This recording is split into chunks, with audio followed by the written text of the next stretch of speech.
In this video, we're going to go back to our roots. This was actually the original type of content we made here. People would send in footage that they had trouble figuring out or that they needed help with, and they were basically asking for my opinion plus the potential opinion of all of you guys watching this right now. We are going to be looking at a run that was submitted to me asking for help, and I'm really glad to be back doing this for an actual Blood Death Knight. This is the first time we've done an actual Blood Death Knight review in years, so I'm ready and eager to get back to it. And again, make sure you guys feel free to leave as detailed of a comment as you guys want. The more voices that join into this, the better the advice can be. So it's funny because we were actually in a 2 as well. So this is not, yeah, I wouldn't expect to be normally reviewing a 2, but prior to the Sacred Flame and the person's looking for any tips they can get, and right out of the gate, we're going to see, this is actually kind of crazy, to proc Purgatory on the first pull of a 2. All right, so we found the run. Here it is. I think this is what we're looking at, right? 628 at the time of that. I don't fully understand how this part works about the item level because it says 646, but then it says 628. I don't know. So you guys tell me, but we found the character. Obviously gotten a lot more gear one way or the other. I can't imagine 655 players going to be struggling in there. Of course, another thing we always end up talking about is the UI, and I would really recommend, especially as a Blood Death Knight, I would really recommend a few things, okay? I know a lot of people are going to say like UI is very personal, and certainly that should be looked at as true as well, but there are some things that are just kind of non-negotiable, and that is the clarity of these major cooldowns. Right now on the screen, we have all icons basically just seemingly thrown in a random order. It's actually kind of weird. Like we have Blood Boil on there. And obviously you want to use these things on cooldown and you want to use them effectively, but do we need something tracking them? I don't know. This was the thing that always kind of concerned me when people use these stock UIs from other people, that probably just make them to look pretty, honestly. Like I think that's the primary function of these UIs, is to be pretty. It's just not organized in a way that it would work for me. So again, if it's definitely working for you, then go for it. But the two things that save my life constantly, all right, like if I didn't have this on my screen, I would die all the time. All right, that's Vamp Blood's cooldown and Dancing Rune Weapon's cooldown. Those two things I am staring at constantly. Like I need to know the exact second those two spells are up, and you know, we're seeing, I think through the course of this footage, we're kind of losing some uses of them. Now we'll talk a little bit about the content here because it's becoming relevant. This Guard Captain Suleiman is actually a real pain in the ass. I guess you got your back flush to this little structure here. It also works if you're just kind of on the stairs. It's basically like any 90-degree angle, as long as your back is to it, it will not knock you back. Obviously you have Death's Advance, and there's a couple options to prevent this from being a problem, but I actually would really recommend doing this dungeon the way I do it now. I think I actually found the perfect route. We got that second. Oh, that's bad. We got like a third. Whoa, man, hands. What the fuck? Didn't expect that. That's nice to get.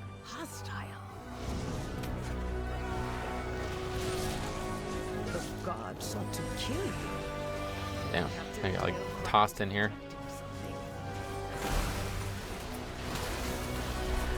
Each of his lieutenants bolsters his tactics. Draw them away and defeat them. Especially as a Blood Death Knight, because there's so many cool things you can grip that it really makes the dungeon flow in a really interesting way. Now, here's an interesting thing that's going on. We have the mini boss coming in to a relatively ridiculous pack here. It looks like somebody else aggroed as well, like another pack comes as well. So this is definitely not gonna work in higher keys. I would just really recommend the route. I don't know. I don't normally have like a lot of strong opinions about routes nowadays, because obviously there's been so much discussion about them in the pug world, but the route that we are running, which was actually adapted from some higher end players, I think it's perfect. I would not recommend another thing other than that in this dungeon, because as a Blood Death Knight, you can really combine a lot of these packs. It's actually really good Blood Death Knight dungeon in that way, because Death Grip is just doing such work here. It's so easy to combine some of these packs. And then, yeah, this part specifically gets skipped. So it's actually easy because these guys are, I guess, maybe the most pesky mobs because they're just attacking other people. If you can avoid that mob type, not a bad idea. This is actually super easy skip. You just walk through them when the one pats.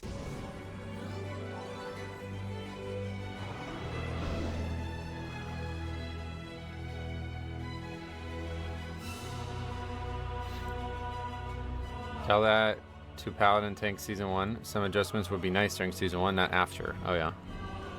You can even walk around to the right side. Did we get the buck? Yeah. Okay, that was pretty slow split there, I feel like.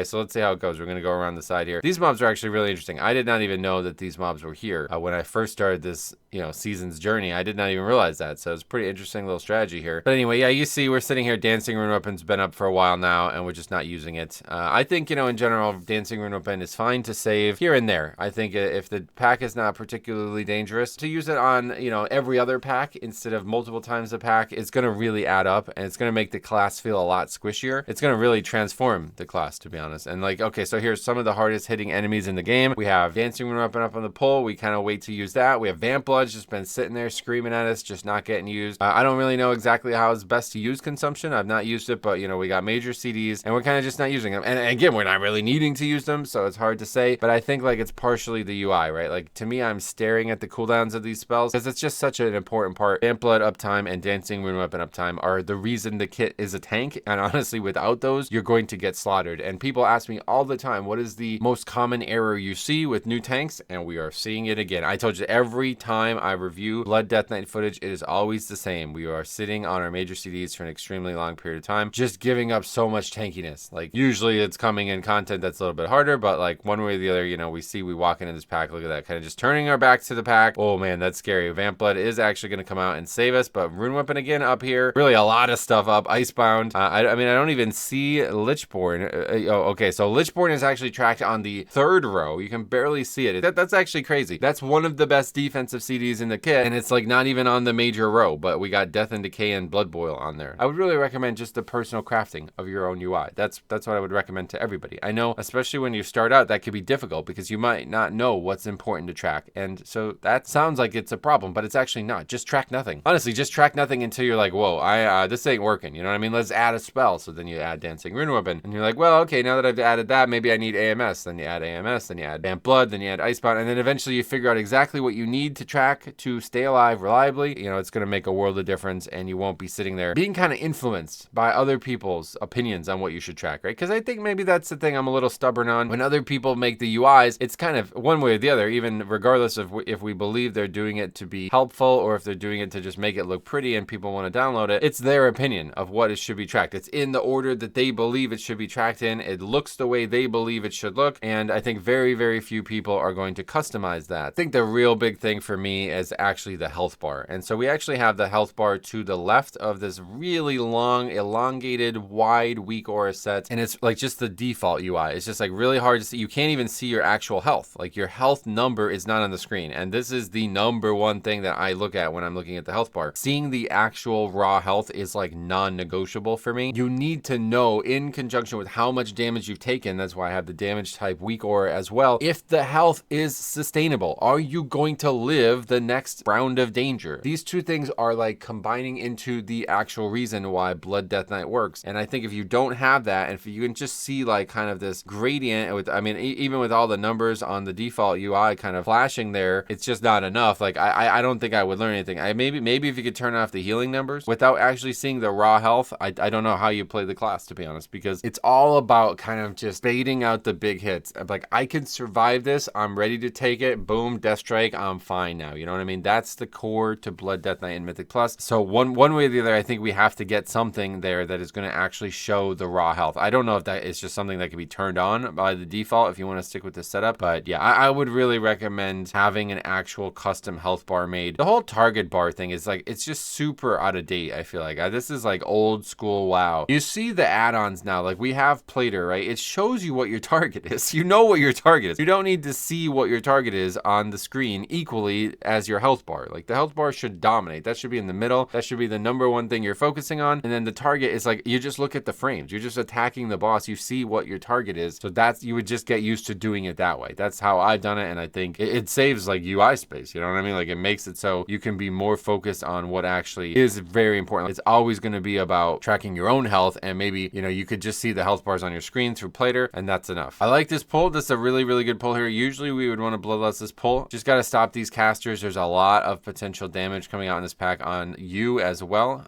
But you know, since the key has no fixes and it's so easy, but just for the future, I'll let you know that this is the hardest pack in the dungeon for sure. One thing I actually didn't know about until recently is you can actually go up the stairs and aggro even more packs. So maybe on these lower keys, that might not be a bad option at all. But yeah, you can kind of just go to the left and fight both of those packs. I think think if things went the way they did in this key, I would probably do that. I would just run to the left side and grab the pack up the stairs. It's going to speed things up. And then as that pack is maybe dying, you can start dragging it into the right side, which is just that one pack left that's already come down the stairs. But yeah, I mean, provided we have the talents I expect, we're sitting on Bone Storm a lot as well, and Tombstone. I see this as a big issue here. The way Blood Death Knight works now, and this is why Dancing Rune Weapon CD is so important to track, is that it's constantly changing the CD of it, and those two spells are the reason that it's such a low one. Like Bone Storm is like a pretty much useless spell in my eyes. I don't use it for anything other than to get Dancing Rune Weapon more value. Gotta use Bone Storm and Tombstone on CD. As long as Dancing Rune Weapon is also on CD, I think that's how you would want to use it. And so there we use Bone Storm, I guess, like offensively, and Dancing Rune Weapon still available, but we're just not going to use it. So like I said, always the same problem. We always run into this, and this is not you. This is not abnormal at all. This is somehow very normal. I don't know. I think it might just be all the overabundance of shit that's on your screen right now that people just always get baited into. They see all these buttons, and like, you know, you look at it, you're like, is AMS the same value as Dancing Rune Weapon? Like, you know what I mean? Like, the UI doesn't indicate any difference there. So do you see what's going on in the chat? By the way, I can't loot anything. Yeah, it's Mythic Plus. Loot is at the end. All right, this is a 2. It's also a 2. We also get to review it too. It really does. This fight is actually very interesting. So let's talk a little bit about what's gone on in this fight recently. This fight actually was bugged for a very long time. It's one of the hardest mechanics in the fight. It doesn't work at the start of the expansion or the season, and now it does. And because of that, it causes problems. So we actually just saw the problems, but because it's such a low key, it didn't matter. It throws out a shield and it hits, like, I guess everybody. I can't actually tell if it hits everybody, but it does a bunch of damage to the group, and that comes out right at the same time as the soak. So I guess there's a lot of Blood Death Knights out there that are still in the mindset before that the shield was bugged, it doesn't come out, so you can just soak instantly. And if you're not aware of this, you can AMS. The AMS will prevent the actual magic application of the dot, meaning you can get all 5 stacks of this empowered one without actually taking damage from it and getting the stacking dots. And then yeah, we actually have a death to that overlap, so we're trying to soak it, which also does a small pulse of AoE damage. That does not stack, but it does do damage to the group. So that on top of the shield hitting players has killed players, and we've just seen it now in the 2. So again, this was bugged. So if you did this dungeon prior to the changes to it, then you would not know that, and you would think like, all right, I just soak immediately and get it out of the way. Now you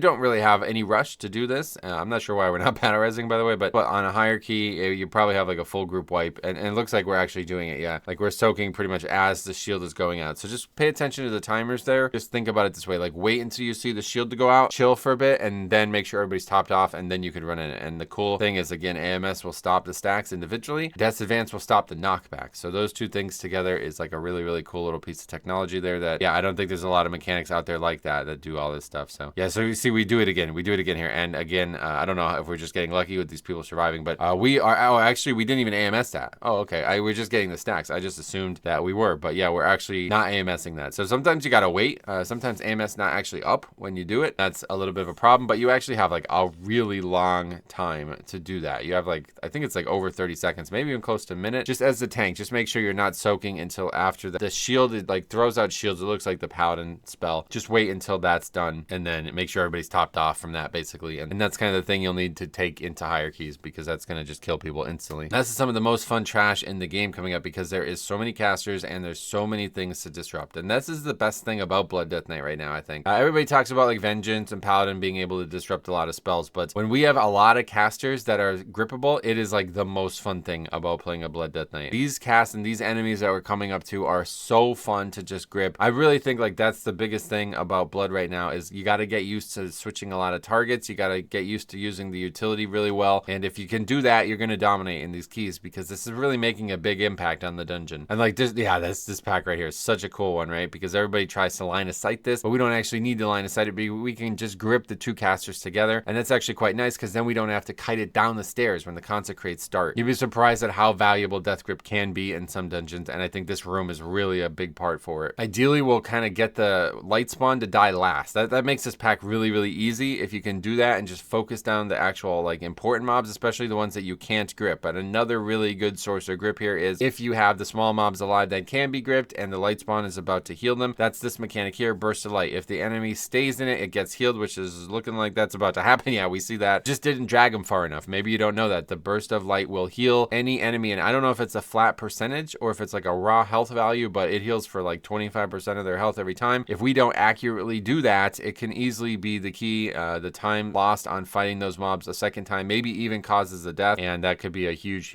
issue there. Yeah, again, continuing to just sit on Dancing Rune Weapon, sitting on our major CDs. I mean, we have this like really visceral combination of Dancing Rune Weapon into Tombstone, into Bone Storm to snap those things back up, and you get Dancing Rune Weapon again a second time in the pack. This is like crucial to how the spec's played, and if I was to pick one thing that I see you doing wrong the most, it would be just that. Like, we just didn't use Dancing Rune Weapon in that pack. Trading, I mean, first of all, trading a ton of defense, but also offense. Like, it's actually kind of crazy. Dancing Rune Weapon still a substantial source of your offense. So here we have a really dangerous pack, and we have 2 Firebolt casters here. This is the patrol into that right side. Double light spawn as well. These guys, this is probably not going to work out on a higher key because as you see, they are channeling this purification. It's doing a lot of damage on this level, but yeah, that beam is really dangerous. That mob type is probably the most pesky mob because you see what just happened here, right? Yeah, now we're going to get double healing. Look at this. Oh, that is brutal. So because we kited the one away from the other, they kind of formed this almost like wall of a line of these enemies, and we've now just healed up these footmen. I mean, they basically just gain half their health back. Again, it's a 2, but you know, the timer ain't looking great. It ain't looking great. We only got 11 minutes coming out of this split. You definitely want to see a triple upgrade in every 2 you do. And another really cool little thing here is that we can combine this pack into this mini boss, and definitely